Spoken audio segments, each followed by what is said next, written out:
근데 이제 강의하는 강사 입장에서는 부가세 강의가 엄청 부담스러워요. 저도. 또 엄청 다양하거든. 너무 다양해. 포커스를 어디 맞춰가지고 준비를 할 수가 없어. 너무 다양해가지고. 일반 기업체분들 상대로 해도 그래요. 지난주에는 또 병원 재단에서 오셨잖아. 또. 너무 다양해. 미리 사전에 알려주면 좋겠지만 알려주지도 않고 뭐 알려줘도 제가 잘 뭐 보지도 않고 그렇긴 한데. 아무튼 다시 돌아와가지고요. 여러분들은 37페이지에 있는 제일 위에 그림 보시면 돼요.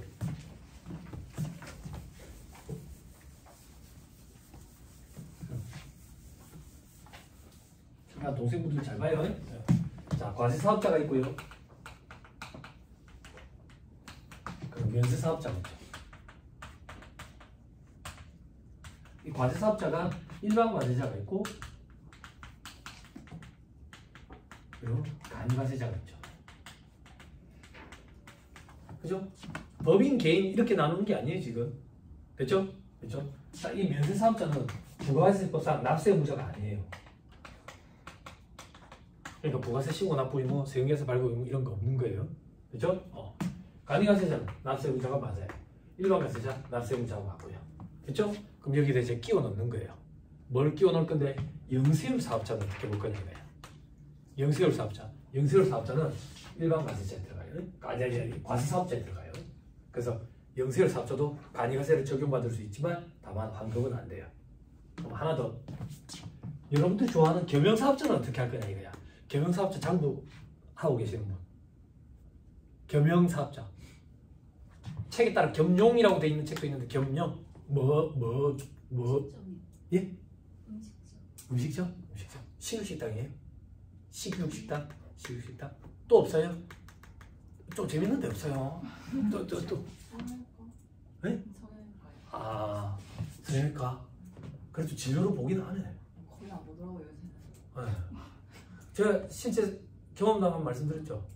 직장 생활한다고 처음에 서울에 올라갔는데 좀 피부가 예민해가 물갈이를 좀 해가지고 피부과에 갔는데 저 죄송한데 전화해 놔놓을 테니까 저 밑에 피부과 가시면 어떻게 왔냐고 묻더라고. 진료받으러 아파서. 근데 어떤 여자가 오더만 그게 10년도 더 된 얘기인데 300만 원 결제하더라고. 브락셀 해가지고 얼굴 껍데기 벗게 되는 거 있죠. 박피, 그죠? 10회에 300만 원. 그죠? 그러면 이제 가부키 인형처럼 하얗게 바르고 되는 속옷 든 것처럼 이렇게 햇빛이 받으면 안 되니까. 그죠? 그래도 또 겸용 없어요? 제주 뭐 제주 안 돼요? 건어물이 우리 티백 같은 그런 데서. 아 그래요? 그냥 건어물을 팔기도 하고요. 건어물도 대부분은 과세인데 조미, 어포류 이런 것도 부가세 붙는데. 수수 그거를 받아서 그걸로 일반으로 팔 때도 있고 아니면 이렇게 해가지고 전체 마트에 납품. 피드백 주셔서 감사합니다. 항상 식육식당밖에 없어가지고 고기 먹는 얘기밖에 못 하는 거라. 겸용사업자도 나중에 할 거예요. 겸용사업자는 보통 동생들은 잘 안 맡아서 하죠. 안분계산 문제가 복잡죠. 그죠? 안분계산 문제가. 겸용사업자는 이런 게 문제예요. 요 얘기부터 하자. 겸용사업자는 사업자 등록증에 겸용사업자 이렇게 안 나타나요. 안 나타나고 일반 과세자에서 들어갔어요. 다만 이제 부가세 신고서와 두 번째 장에 보면 이제 면세 수익 금액 여기 금액이 있으면 이제 겸용하는구나 이런 걸 보고 알 수가 있죠. 그죠? 그러면 겸용사업자는 뭐가 힘드냐면 이런 거예요. 에어컨을 샀다고 에어컨을 우리는 식육식당이에요. 식육식당 여기 식육식당은 두 번 계산해요. 여기 이제 고기예요. 고기 한 바닥이 사는 거야. 돈 10만 원 주고. 그러면 시공으로 제공되는 농축수 임산물 중에 축산물에 들어가거든. 그래서 면세야 부가세가 안 붙어. 그러면 이제 여기 이제 상차림비라는 거 맞지? 그지? 상차림비 표현 참 좋죠. 서울에서 수강생들이 가르쳐줬어요. 서울엔 초장집 뭐라 해요? 그러니까 그게 뭐냐고 그러더라고. 상차림비. 서울은 5천만 원, 5천 원까지도 받더라고. 이 부산은 한 4천 원이지. 그럼 여기는 술 먹고 하는 건 과세돼. 그러면 면세와 과세를 같이 하니까 겸용사업자인 거야. 겸용사업자. 근데 여기 고기가 시들시들해. 그래서 에어컨 바람을 좀 쐬려고 에어컨을 하나 사왔어. 그럼 에어컨을 고기에 쏴. 극단적인 가정이 필요해요. 면세 사업에 쓰려고 사왔다고. 그러면 매입세 공제가 돼요, 안 돼요? 안 되지. 불판 앞에서 고기 구워 먹는 사람들 덥다고 해서 에어컨을 사왔어. 과세 사업에 쓰려고 사왔지. 그지? 그지? 네. 그러면 매입세 공제가 되지. 그러면 이 불판 앞에 있는 사람들이 덥다 해가지고 에어컨을 사와서 매입세 공제를 받아놔놓고 에어컨 바람 방향을 고기로 바꿔버린 거야. 이게 면세 전용이지. 부가세 공제 받은 건 걔네야지. 고기가 덥다 해가지고 에어컨을 사왔는데 사람한테로 방향을 바꾼 거지. 요게 이제 과세 전환이지. 매입세 공제를 추가로 받지. 그럼 뭐가 골치가 아픈데? 회전을 시키는 거야. 회전. 이게 공통사용제화지. 경영사업자들은 이걸 안분계산을 해야 된다고. 안분계산. 이게 골머리가 아프지. 안분계산. 그래서 보통 보면 언니들이 경영사업자는 좀 많이 맡았어. 아까 또 어디가 경영사업자? 아 맞다. 병원이라 그랬죠. 병원. 그 병원 진료 용역은 면세인데 부가세 면세되는 게 이제 의료 진료 용역인데 미용 목적이면 과세가 돼요. 미용 목적. 그래서 이게 진료 목적인지 미용 목적인지 잘 따져봐야 돼. 그게 나중에 되면 뭐 제가 의사가 된 것도 아닌데 막 이상한 시술까지 제가 다 얘기를 해야 되는데 뭐 제일 대표적인 형태가 이제 그 유방 축소 확대술. 이게 미용 목적이면 그 면세 저기 과세인데 이게 고유증 환자 생활이 안 돼가지고 축소술을 받았다. 그러면 또 이거는 그건 거야. 면세인 거야. 아간면 교정술, 양악수술. 이게 내가 미용 목적이면 과세가 되는데 부정교합이 심해가지고 하면 또 이제 면세가 되는 거지. 이게 참 애매해. 근데 뭐 어찌하겠어. 그 여러분 병원장도 급여 비급여도 이게 칼로 무자르지 않는다고. 그래서 보면 자기들이 따라 이제 융통성이다 이래가지고 그니 급여 쪽으로 이래 넣어가지고 이래. 근데 그래 안 하면 이제 굶어 죽으니까. 그죠? 아예 국세청에서 그런 걸 보고 싶어 하는 거예요. 비급여인데 급여에다가 집어넣고. 아무튼 경영사업자 저 뒤에 가면 이 책은 부록에 있더라고. 경영사업자. 네? 거기서 좀 얘기를 할 거예요. 자, 그리고 넘어갑니다. 괄호 1번 37페이지 괄호 1번 하나, 둘, 셋, 네 번째 줄 사업자의 사업자 등록 여부 또는 재화나 용역을 공급할 때 부가세 거래 징수 여부에 관계없이 신고 납부 의무가 있다. 그러니까 사업자 등록을 안 내놨어. 그렇지만 국세청에 발각되면 직권으로 등록시키고 부가세 추징한다고. 그리고 이렇게 주장하는 거야. 내가 사업자를 안 내놔서 부가세 신고 납부 의무가 없다라고 생각해서 물건 10만 원짜리 팔 때 11만 원 안 받고 10만 원만 받았다. 즉 부가세를 거래 징수 안 했다. 그러니까 낼 게 없지 않느냐 이렇게 주장하는 사람들이 있었거든. 포함된 걸로 봐버려. 그래서 1.1로 나눈다고. 됐죠? 앞으로 1.13으로 나누면 참 골치가 보이는데 아무튼 그렇다. 자, 그리고 저 밑에 반가로 2번 계속 반복성 여부 돼 있죠? 그죠? 계속 반복성을 띄워야 된다. 계속 반복성. 다음 페이지. 독립성 여부 돼 있죠? 그죠? 자, 두 번째 줄에 고용관계에 따라 근로를 제공하는 것은 사용자와 종속관계에 있으니까 용역의 공급이 아니다. 그 밑에 조금만 더 보세요. 또한 소득세가 비과세되는 농가 부업. 이 부업은 정말 부업 규모여야 돼. 부업 규모를 어떻게 따지는데 수익 금액 가지고 요 금액 이하면 부업이다.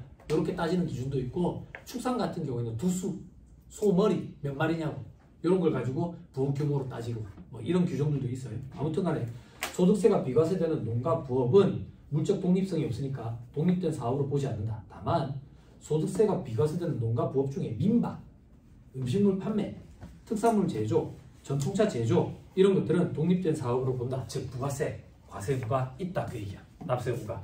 그죠? 그럼 여러분들이 여기서 조금 주의해야 될 거는 저는 이런 경험이 없어. 뭐 전통차 제조 뭐 이런 업체가 없어가지고. 근데 이제 민박을 좀 주의해야 돼. 민박을 뭘 주의해야 되냐면 그 패션들이 농어촌 민박으로 해가지고 장사하는 데가 제법 많아. 제법 많다고. 그럼 농어촌 민박은 부가세는 과세되는데 소득세는 비과세돼. 소득세는 비과세. 농어촌 민박 아시죠? 그죠? 그 지역에 몇 년 이상 살아야지 농어촌 민박 허가를 받을 수가 있어. 근데 농어촌 민박은요, 농어촌에 사는 사람들 부업으로 수익금액, 소득에 좀 도움되라고 하는 게 이제 농어촌 민박인데, 초고화 펜션들이 농어촌 민박으로 허가를 받아가지고 장사를 하다가 벌써 몇 년 됐죠? 그죠? 국세청에서 전국적으로 전수조사했죠. 그죠? 뭘 가지고 호화 이렇게 따지는데 수영장. 수영장. 그런 데는 이제 숙박으로 등록이 돼야죠. 근데 왜 그렇게 안 하는데 숙박으로 하려면 저거 뭐라지 화재 경보 시설부터 시작해가지고 정화조라든지 이런 것들 돈이 많이 들어가거든. 그러니까 이런 식으로 우회적으로 좀 많이 하는 거지. 그리고 여러분들 관련 업체에 뭐 그런 데가 있겠나 싶긴 한데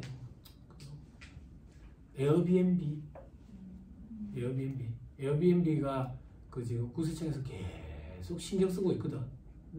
이게 세부담 없이 소득을 자꾸 올리고 있거든. 소득 있는 곳에 세금이 떼는데, 그죠? 그래서 에어비앤비 관련된 소득은 사업소득이 아니라 기타소득으로 신고하면 기타소득으로 봐주겠다 라고까지 규정을 만들어놨는데도 신고를 잘 안 하지. 그래서 구세청에서 이제 장사 못하게 하겠다 그러니까 에어비앤비에서 부랴부랴 뭐 내년까지 뭐 사업자 등록증 다 제출하라고 그런 상황인 걸로 알고 있어요.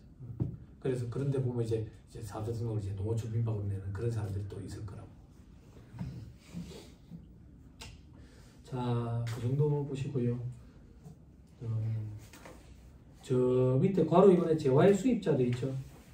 하나, 둘, 셋, 네 번째 줄 끝에 즉 재화를 수입하는 자는 수입 통관 시점에 본래 세관장에게 관세를 납부해야 하는데 이때 부가가치세도 함께 세관장에게 납부하게 된다. 한편 재화를 수입하는 자는 사업자인지 여부와 용도 및 목적에 관계없이 납세 의무가 있다. 왜? 소비지구 과세원칙에 입각해 있기 때문에. 그죠? 자, 그리고 괄호 3번 국외 거래에 대한 납세 의무 돼 있죠. 그죠? 동그라미 1번에 부가세 납세 의무는 우리나라 주권이 미치는 범위 내에서 적용이 돼 있죠. 그죠? 자, 요거 조금만 설명을 드리면 이걸 우리나라 주권이 미치는 범위 내에서만 우리나라 국세청에서 부가세를 과세하겠다 그 얘기거든. 과세하겠다. 그래서 이 바닥에 있는 이제 고시생들 상대로 강의하는 강사들이 속지주의라는 표현을 많이 써. 속지주의. 우리나라에 속해 있으면 과세하겠다. 주권이 미치는 범위 내에 있으면 다른 나라 주권이 미치는 범위 내에 있으면 그 나라에서 과세하겠지. 응? 근데 여러분들이 조금 주의해야 될 거 이제 비행기, 배, 해외를 왔다 갔다 하는 거. 그거는 이제 우리나라 주권이 미치는 범위 내로 봐가지고 우리나라에서 과세를 해. 우리나라에서. 그 정도 좀 보시면 안 되겠나 싶어. 그리고 세 번째 줄에 다만 중개무역 방식의 수출, 위탁 판매 수출, 외국인도 수출, 위탁 가공무역 방식의 수출로 재화를 공급하거나 원료를 대가 없이 국외의 수탁 가공 사업자에게 반출해서 가공한 재화를 양도하는 경우에 그 원료를 반출하는 경우에는 그러하지 아니한다 돼 있죠. 그죠? 뭐 수출의 종류가 참 많은데 제가 뭐 관세사도 아니고 이거에 대해서 뭐 엄밀히 다 알고 있지는 않아요. 이 책에 보면 뭐 이제 그림으로 그려져 있는데 별 크게 관심은 없는데 중개무역 방식의 수출 가지고 잠깐만 언급을 드리면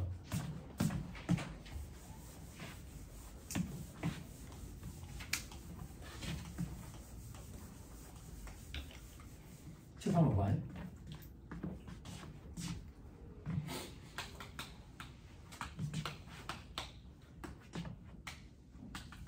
우리가 중국에서 물건을 사다가 미국으로 보내고 싶어. 갖다 팔고 싶다고. 근데 관세부터 해가지고 뭐 이제 운송비 이런 거 따지니까 남는 게 없겠는 거야. 그래서 가만 생각해 보니까 얘들이랑 계약하고 얘들이랑 계약해가지고 여기서 여기로 바로 쏘러 가면 되겠네. 이래 생각한 거지. 됐어요? 그럼 책 한번 봐봐. 이 물건이 우리나라를 들어와 안 들어와?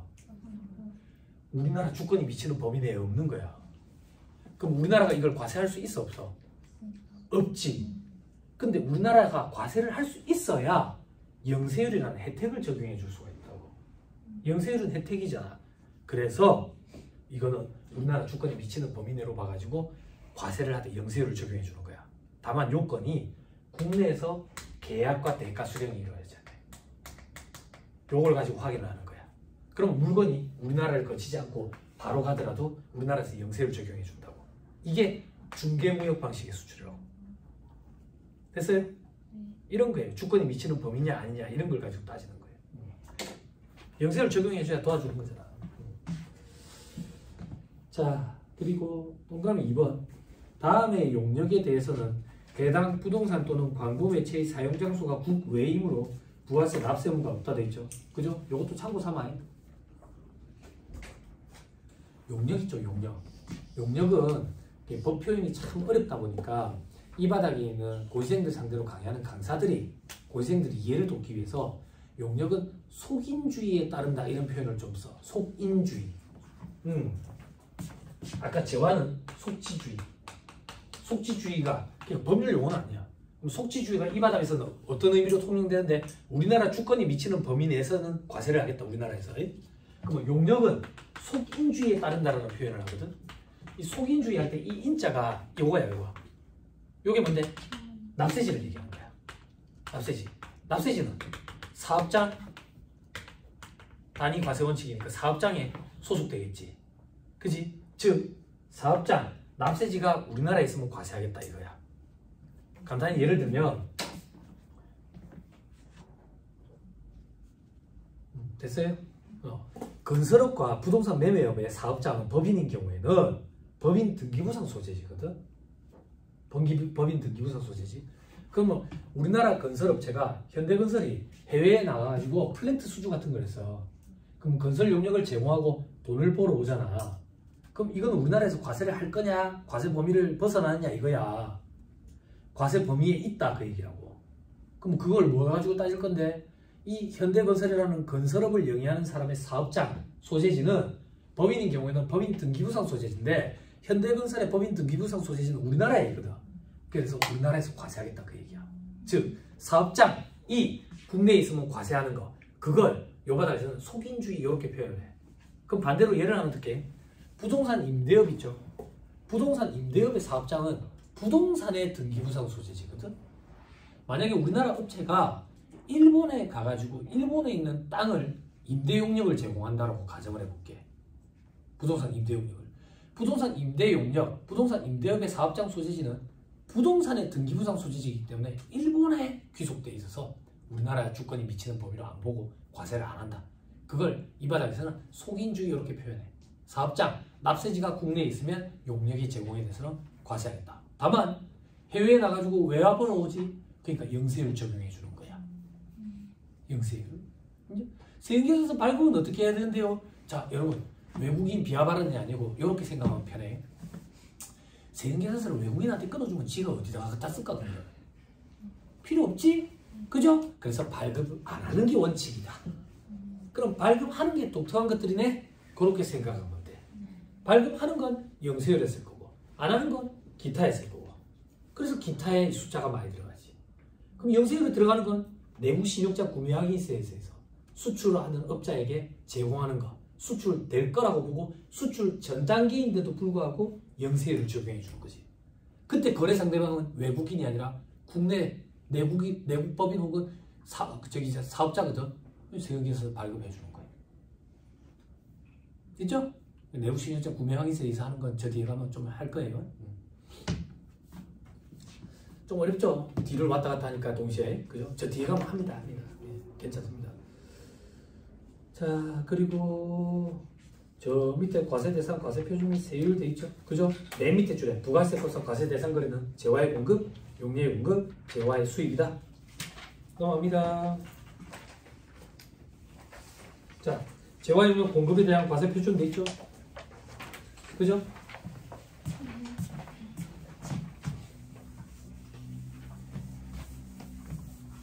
한번 보세요. 그 재화의 공급에 해당한데, 그 용료의 공급에 해당한데, 그러면 매출액의 10%를 곱해가 매출세액을 내란 얘기잖아. 과세가 되니까. 근데 이제 엄밀히 얘기하면 매출액과 과세 표준은 좀 다르거든. 그럼 다시 과세 표준에다가 10% 곱해가지고 매출세액을 내란 얘기지. 내란 얘기지. 그럼 이 과표에 뭐가 들어갈 거냐 이거야. 뭐가 들어갈 거냐? 자, 하나, 둘, 세 번째 줄에 제가 좋아하는 표현이 나와요. 부가가치세와 관련돼 가지고 다양한 케이스에 직면, 그리고 엄청 복잡한 케이스에 직면하면 직면할수록 원칙적으로 따져야 돼. 그 원칙이 이거야. 대금, 요금, 수수료, 그 밖에 어떤 명목이든 상관없어. 명칭 여하 불문하고 공급받는 자로부터 받는 금전적 가치가 있는 모든 것. 즉 공급받는 자한테 내가 공급을 했기 때문에 반대급부로 받는 것.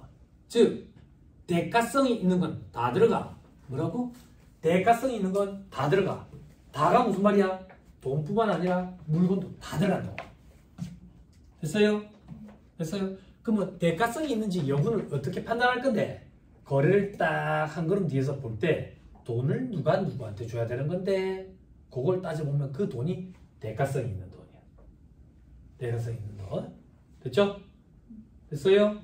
자, 제가 저 업체한테 물건을 팔아요. 물건을 판다고. 됐어요? 그러면 돈은 누가 누구한테 줘야 돼요? 저 사람이 내한테 줘야 되는데 물품 공급하는 게 늦어졌다고 미안해서 돈을 좀 줬어요. 돈은 누가 누구한테 주는 돈이 대가성 있는 돈이에요. 저 사람이 내한테 주는 돈이 대가성 있는 돈이에요. 제품 판매로 인한 재화 공급으로 인한 대가성 있는 돈이니까 그 돈만큼이 과표에 들어가야지 내가 미안해서 주는 돈 이걸 차감하면 안 돼요. 그런 것들이 연체이자도 있고요. 각종 손해배상금도 있고요. 그렇죠? 돈을 누가 누구한테 줘야 되는데 그게 대가성이 있는 돈이다. 항상 그리 생각해야 돼요. 복잡할수록. 조출료, 최선료 이런 거 나오면 막 골치 아프거든요. 네? 저기 선주가 돈을 미안해가지고 주는데 하역 회사가 물건 내리는데 미안하다고 늦어졌다고 돈을 주나 이러면 막 헷갈린다고. 그럴 때는 조출료니 최선료니 이런 용어 필요 없이 돈을 누가 누구한테 주는 게 맞는 돈인데, 맞는 돈이라는 얘기는 대가성 있는 돈인데 그게 과표에 들어간다. 과표에. 합시다. 하나만 소개해주고 합시다. 저 뒤에 가서 알아야 되는데. 자, 공급하는 자예요. 공급받는 자예요. 재화를 공급한다고 볼게요. 재화 공급, 1,000원짜리 공급해요. 자, 그러면 돈을 누가 누구한테 줘야 돼요? 받는 자가 공급자한테 줘야 돼요. 그죠? 이 돈이 대가성 있는 돈이에요. 그죠? 자, 공급자 입장에서 부가세 신고할 거예요. 과표에 얼마가 들어가야 되는데? 과표에 1,000원 들어가야 돼요. 1,000원. 됐죠? 근데 제가 강의할 때마다 이거 한 번씩 소개해드린대요. 내가 공급자인데 공급받는 자 거래처, 나 거래처 저기 한 군데밖에 없어요. 그 얘들 때문에 내가 묵고 살아요. 그래서 내가 고맙다고 돈을 200원을 줬어요. 돈 200원 줬다고요? 그럼 내 수중에는 돈이 800원이 있죠. 그죠? 자, 다시 부가세 신고할 거예요. 부가세 신고할 때 과표에 1,000원이 들어가야 돼요. 800원이 들어가야 돼요. 그래, 800원 아니라고. 재화 공급을 했으니까 돈을 누가 누구한테 줘야 되냐고. 얘들이 내한테 주는 돈이 대가성이 있는 돈이고 이 돈이 과표에 들어가야 돼. 과표에. 그럼 저 200원은 뭔데? 저게 판매 장려금이라고. 판매 장려금. 됐어요? 됐죠? 이거 어디서 들어봤죠? 법인세 제가 강의할 때, 실무 강의할 때. 그죠? 그러면 법인세 신고로 다시 가자고. 곧 있으면 법인세 신고해야 되니까. 자, 얘들이 이제 법인세 신고할 거야. 저 판매 장려금 200원은 뭘로 처리해요? 왜? 함정 없어. 판관비지 뭐야? 판관비지 뭐야? 돈을 누가 누구한테 줘야 되는지 자꾸 따져봐야 돼. 돈을 누가 누구한테 줘야 되는지. 요거 관련돼 가지고 할 얘기 한참 많거든. 네, 저 뒤에 가서 합시다. 저 뒤에 가서. 책장이 안 넘어가네. 자, 40페이지. 그래서 대가성이 있는 건 다 들어간다. 동그라미 1번. 금전으로 대가를 받았대. 돈으로 받았대. 그럼 받은 거. 그죠? 금전 왜 대가를 받았대? 아하, 이게 골치 아프네. 골치 아프네. 요거 보자. 나는 이거 물건 판매하는 사람이야. 물건 판매하는 사람이야. 내가 물건을 팔았어. 그럼 이 사람은 내한테 뭘 줘야 돼? 돈을 줘야지. 근데 이걸 준 거야. 이게 금전 외에 대가를 받은 거야. 이게 뭐야? 교환이지. 이게 교환이야. 교환. 됐죠? 됐어요? 그럼 다시. 부가가치세법에서는 이 교환 거래에 대해서 과세를 할 거냐? 과세를 해요. 과세를 한다는 얘기가 뭐야? 이걸 주고 이걸 받았으니까 바꾼 거 같잖아. 나 재화의 공급이에요. 이 사람 이거 나한테 재화의 공급이에요. 각각 부가세가 과세돼요. 됐어요? 조금만 더. 이 사람이 오늘 손님 봤는데 손님이 이걸 찾는데요. 간이 안 좋아가지고 손님이 이걸 찾는데요. 근데 오늘따라 이 사람 냉장고에 이게 없는 거예요. 자꾸 뭐가 흐르는 것 같다. 네, 죄송합니다. 왜? 괜찮아요. 집중하고 좀 돼요. 자, 이 사람이 그래 내한테 찾아가지고 이거 하루만 빌려달라는 거야. 하루만 빌려달라. 그냥 빌려줬다. 그럼 이 사람은 차용한 거지. 비리 썼지. 그리고 뒷날 이 사람이 똑같은 걸 사가 내한테 갚았어. 혹은 다른 걸로 갚았어. 동종으로 갚았어. 혹은 이종으로 갚았어. 각각 다 재화입은 거입니다. 부가세 부분. 이런 걸 소비대차 전환이라고 표현해요. 다 재화입은 거. 그럼 내가 이 사람한테 이거 비리 준 거 있죠? 비리 준 게 아니라 이거 공급이에요. 이 사람이 나한테 갚은 거 있죠? 갚았다고 주장하면 안 돼요. 공급이에요. 근데 우리가 실질적으로는 그렇게 잘 안 이루어지죠. 그죠? 이게 뭔데? 양주죠. 양주. 바 운영하는 사장, 바 운영하는 사장. 우리 집에 없는 술이야. 올려서 빌리다 땡기다 팔고 뒷날 다른 걸로 갚고 똑같은 걸로 갚고 이렇게 많이 이루어지죠. 바라고 있어요. 바. 장부해 보신 분. 없어요? 그냥 없는 거예요. 없는 걸로 하기로 맞춘 거예요. 올해 여러분들 회계사님이 이거 수임해가지고 여러분들한테 맡기는. 장사 잘 되는 데는 한 1년 매출로 따지면 한 1억 6천에서 한 1억 8천 정도? 일하는 시간이 짧아요. 보통 바가 8시에 문을 열어 저녁에 그 새벽 1시 반쯤 되면 문을 닫아요. 왜냐면 그때 되면 이제 바텐더들이 다 퇴근하거든요. 근데 제가 예전에 봄 빠주기 장사가 잘 되는 데는 이제 동네 전철역 뒤에 있는 데인데 한 해 매출이 2억이 넘어요. 2억이 넘는 이유가 여기 사장이 1시 반 되면 알바생들 다 보내고 지가 한 명이라도 더 가서 새벽 6시까지 장사해요. 새벽 6시. 그래 메가마켓 있는데 그 뒤쪽 있죠. 거기에 3층이고 엘리베이터도 없어요. 근데 한 해 매출이 2억 가까이나 되는 거예요. 2억 가까이. 세금이 얼마나 많겠어요. 세금이. 그래서 그때 월급쟁이로 있었을 때인데 저희 사무실에 경력이 좀 많은 언니가 이걸 장부를 했는데 조선 신고할 때 됐는데 세무사님 이거 한 번만 좀 봐달라고 검토해달라고. 왜요? 그러니까 제가 사실 세금이 좀 너무 많은 것 같다고. 세금이 1,000만 원이 넘는 거야. 1,100원만 나오는 거야. 근데 이 언니가 경력이 많은 사람이에요. 똥탕 낼 사람이 아니야. 그래 내가 봐도 좀 많아. 근데 가만 생각하니까 경비가 좀 적게 느껴져. 부가율을 생각을 했을 때. 그래서 전화를 했지. 전화를 했더니 혹시나 얘기 안 한 거 있나 다 얘기를 좀 해줘. 그 바 사장이 술이 덜 깬 상태로 화가 나가지고 사무실에 여직원 한 판 붙으려고 왔었는데 그때 저랑 한 판 붙고 친해졌어요. 왜 남의 친구한테 소리 지르고 그러냐고. 그래가지고 세무사님 화통하시네. 술 좋아하세요? 그러더라고. 없어서 못 먹죠. 언제 한번 오세요. 그러면 제가 대접할게요. 오늘 간다. 오늘 간다. 그래 가가지고 갔더니 한 명 고르래. 더 물 건데. 한 명 더 물 건데 고르래. 그래 혼자 앉아가고 먹다 왔어. 친구가 됐지. 친구가 됐는데 바에 바텐더 있잖아. 바텐더가 뭐 무슨 기준인지 모르겠지만 그 당시에 A급, B급, C급 바텐더가 있는 거야. 바 장부해 보신 분들은 아실 거예요. 얘들이 C급이 어떻게 되냐면 그 당시에 제법 오래됐어요 벌써. 제법 오래됐는데 지금은 더 많이 주겠지. 얘는 C급 4만 원이야. 얘가 24,000원이고. 그러면 얘들은 와가지고 한 4시간 있다가 그냥 가. 4시간. 근데 우리나라에 정신 나간 사람도 꽉 찼거든. 얘 얘가 생일이 되잖아. 난리가 막 목걸이 이런 거 막 다이아 목걸이 이런 거 선물로 갖고 오는 거야. 그 다이아 목걸이 사면서 서비스로 받은 은목걸이 집에 있는 와이프 갖다 주는 거지. 변태고 저기 장난 아니라고. 제가 드리고 싶은 얘기는 뭐냐면 사업주 입장에서 얘 특별관리 들어가. 네. 어느 정도냐면 비 온다 그러면 택시비 챙겨주고 콜택시 불러주고 명절 때 챙겨주고 그래서 얘한테 한 달에 400에서 500 정도 들어가더래. 그럼 연으로 따지면 거의 한 5천 아니에요. 5천.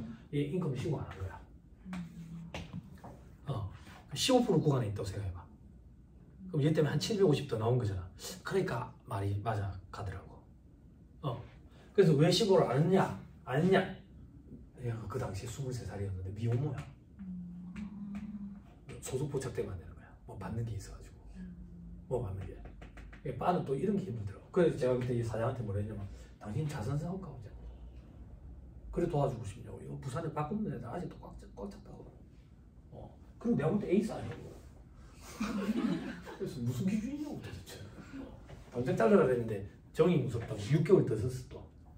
6개월 더 썼어. 이 빠는 이런 사람한테는 피곤해요. 들어왔다 나갔다 들어왔다 나갔다. 그죠? 4대몸 넣어줘야 된다. 4대몸 넣어줬는데 뒷날 출근 안 하는 거예요. 전화하면 아프대. 어디가 아픈데? 마음이 아픈 거죠. 어떻게 하면 출근하는데? 돈 들어. 또 어떤 데가 저런데? 어디야? 주방장 거예요. 사장이 요리를 할 줄 알아야 돼요. 그죠? 중국집 엄청 심해요. 중국집에 마음이 아파서 출근 안 하는 거예요. 피곤해서 약 바꿔야 되는데. 저런데 이제 3.3%를 많이 넣죠. 그죠? 사고가 터지는 거예요. 어떤 사고가? 요즘 젊은 친구들이 인터넷 되게 잘 찾아봐요. 그래가지고 거기 있을 때는 그 4대보험 안 내니까 자기가 또 실질적으로 조금 더 받아가니까 좋다 이랬다가 그거 끝나고 나면 이제 노동부 찾아가는 거예요. 그럼 이제 사업주한테 전화 오죠. 이런 사람 거기서 일했던 적 있나요? 그럼 사업주가 그 사업 소득자입니다. 이래 얘기 안 하고 우리 데리고 있던 직원이에요. 그렇지. 그죠? 4대보험 넣지. 그죠? 그럼 분리가죠. 그죠? 조사가 시작되거든요. 그럼 사업주들은 이제 긴장해요. 내가 뭐 불법적인 걸 해야겠나? 왜 조사를 받지? 그거에 대한 스트레스 엄청난 거예요. 그리고 내가 되게 친하게 지냈던 애인데 이래 하니까 사람한테 대한 환멸감도 느끼고요. 그래서 장사 접고 그래요. 정말이에요. 그러면 이제 공단에 찾아가고 그냥 뭐 화해를 시켜요. 화해를 시켜요. 결국 저쪽에서 원하는 돈은 요 정도인데 법대로 해가지고 이 사람 4대보험 넣어주고 시간 요구 보장해주고 이러면 돈이 더 되는데 뭐 저 사람이 요구하는 거 하고 하시면 안 될까요? 그런 식이에요. 보면 대부분. 아무튼 됐습니다. 그 정도 얘기하시고요. 저 밑에 방가로 이번에 재화의 수입에 대한 과세. 저기 동그라미 이번에 금전 외의 대가를 받는 경우 교환이라 그랬죠. 그럴 때는 자기가 공급한 재화 또는 용역의 시가예요. 한에다가 동그라미 치세요. 공급한 재화나 용역의 시가예요. 받은 게 아니라. 물론 실무적으로는 한 거랑 받은 게 같으니까 교환이 이루어졌겠죠. 그죠? 그래서 다른 경우는 거의 발생하지 않을 거예요.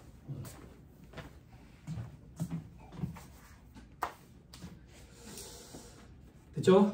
됐습니다. 자, 넘어가시고요. 41페이지 실무 포인트라고 되어 있는 거 있죠? 요거 천천히 읽어보니까 도움이 많이 되더라고요. 그죠? 저도 몰랐던 것들도 있고 그렇더라고요.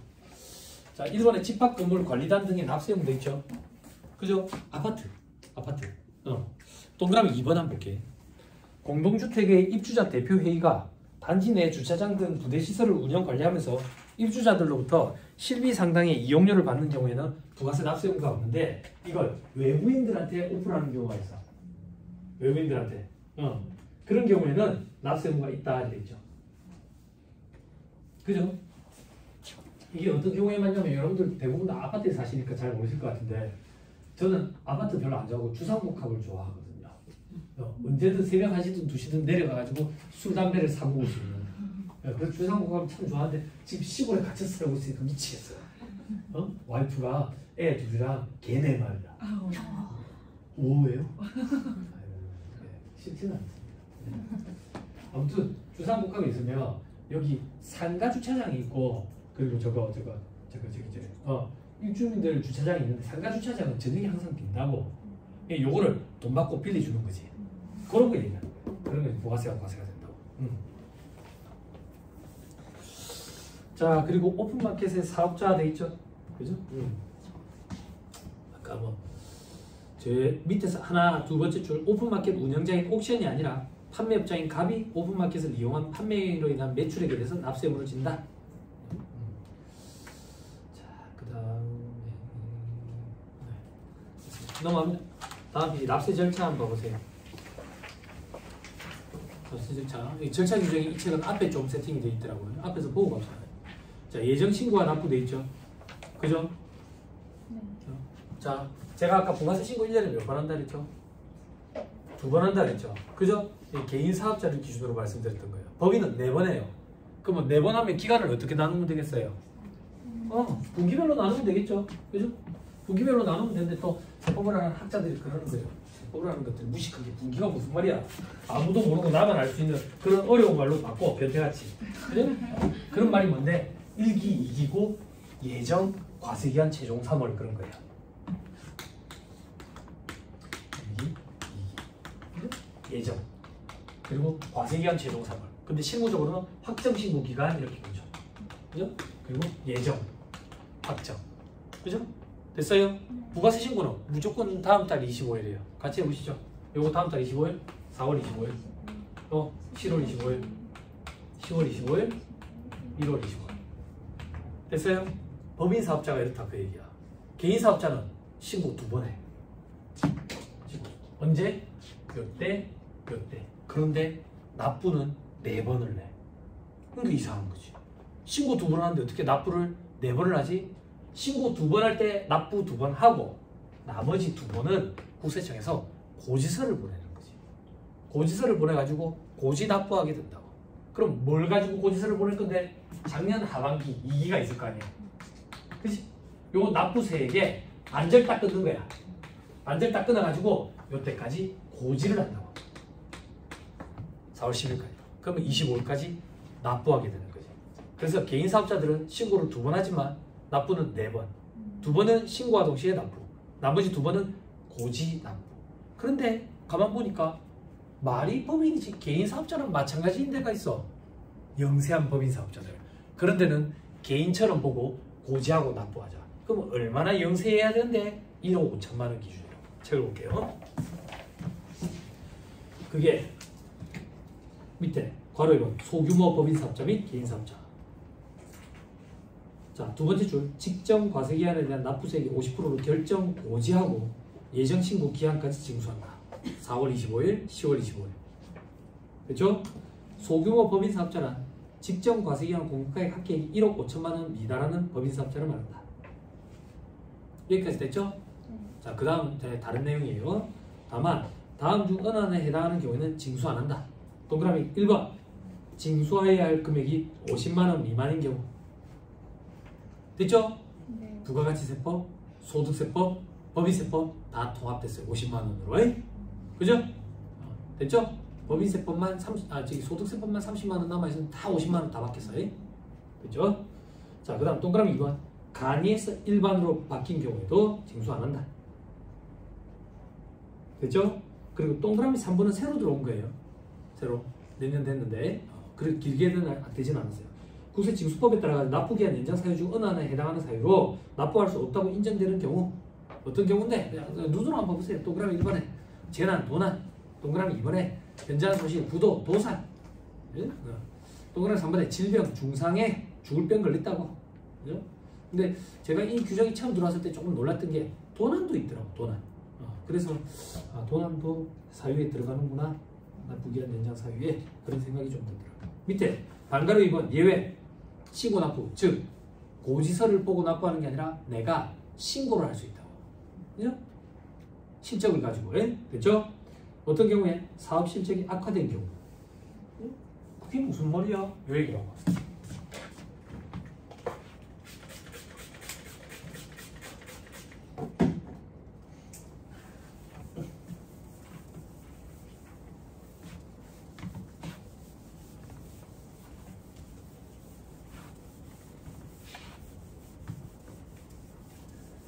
여기 학원은 베스킨라빈스도 아닌데 팔뚝 굵은 사람들 꼭 가야 될 것 같아요. 베스킨라빈스 참 좋지 않아요?